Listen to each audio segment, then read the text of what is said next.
happy Monday. I hope you and your family were safe last week and enjoyed the beautiful winter wonderland that we had. This morning, I want to be sure that you have heard that the early bird registration price has been extended for the retreat. So that price is now going to be good through Friday, January the 31st. I really hope you can attend. Take a look at the information. It's on our website. It's also tagged on our social media accounts, and you can contact our office with any questions. But really wonderful opportunity to come to learn what it looks like to abide with the Lord and enjoy some sweet fellowship with your sisters in Christ. I don't know if you've ever had a few days or a season where you've just been undone, noticing the kindness of the Lord, noticing his activity in your life and his kindness, both maybe in good situations and good circumstances, but also in bad circumstances. Maybe in really big ways that he's been kind and gracious and faithful, and then some small, really simple ways. Well, I've had that just overwhelm my spirit these past few days, both in just a text of encouragement that I got from a friend that just came right in the moment that my heart needed it. And then some logistical provisions that the Lord just shifted around that took care of some things I was really concerned about. And I love noticing the way that he's at work. I loved that he showed me his kindness, but so often I miss it. So often I'm too busy and I miss the ways that he's at work around me. But I was reminded of Psalm 34. This is the verse that our students looked at a lot during their winter conference a couple weeks ago. But taste and see that the Lord is good. And I certainly these past few days have just tasted and seen that the Lord is good and been overwhelmed by his kindness. And I wonder about you. How have you seen the kind hand of the Lord at work in your life this past week? The question is not whether God is at work. It's not whether his kindness is at work in our lives. The question is, do we see it? Do we notice it? Are we aware of it? Are we looking for it? So our Selah today is just an opportunity to pause and to think and to recognize how the Lord has shown his kindness and his faithfulness to us.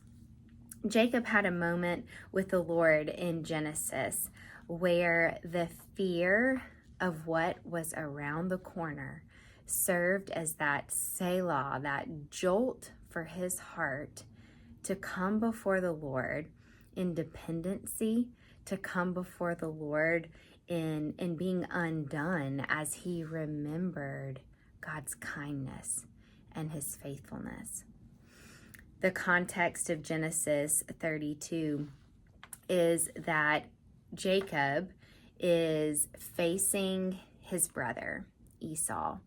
And Jacob has had a tough relationship with his brother Esau. In fact, Jacob was born grabbing Esau, his twin brother's heel.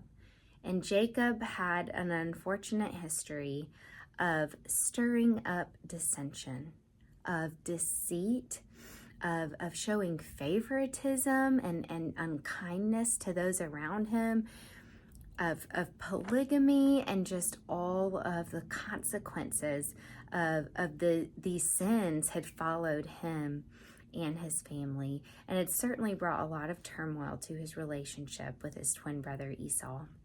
So in Genesis 32, we're finally beginning to see Jacob's heart be turned towards the living God. And he, in obedience to God, is going back to his home. He's going back to his family, and he is facing his brother. He is facing this very broken relationship, but he's very fearful. He's fearful for his life because Esau was out to kill him, but he's also fearful for just his general security and the welfare of his family.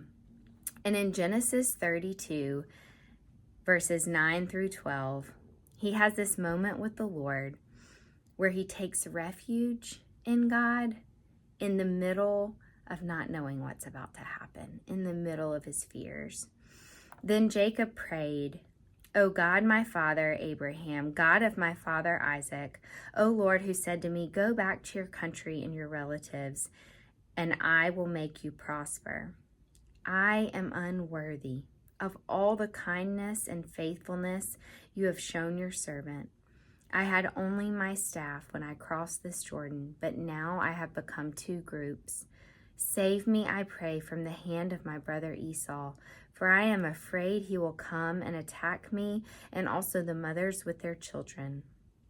But you have said, I will surely make you prosper and will make your descendants like the sand of the sea, which cannot be counted." We too are unworthy of God's kindness, of his faithfulness. Just like Jacob, we don't have a perfect track record, but thank goodness, God's kindness and his faithfulness are not dependent on us. Even in the middle of our fears, even in the middle of maybe the consequences of our sin, in the middle of the angst of facing a broken relationship, just like Jacob, we can come before God. We can recount and stand on his promises, and we can remind ourselves of his past kindness and faithfulness. So how have you noticed, or how have you missed, the kind hand of God at work around you? Psalm 5, verse 12 says, "For surely, O Lord, you bless the righteous. You surround them with your favor as with a shield."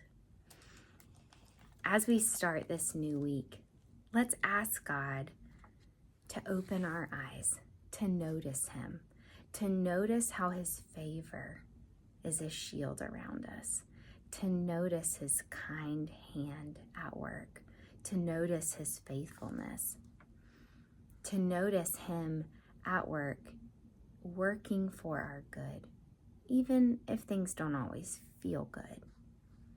And when he shows us, because he is so faithful, when he shows us how he's at work around us, when he grows our awareness of his presence and our awareness of his kindness, then let's respond with undone hearts, knowing how unworthy we are, but responding in humble worship and adoration for who he is and his kindness and his faithfulness that is perfect, and it is not at all dependent on us.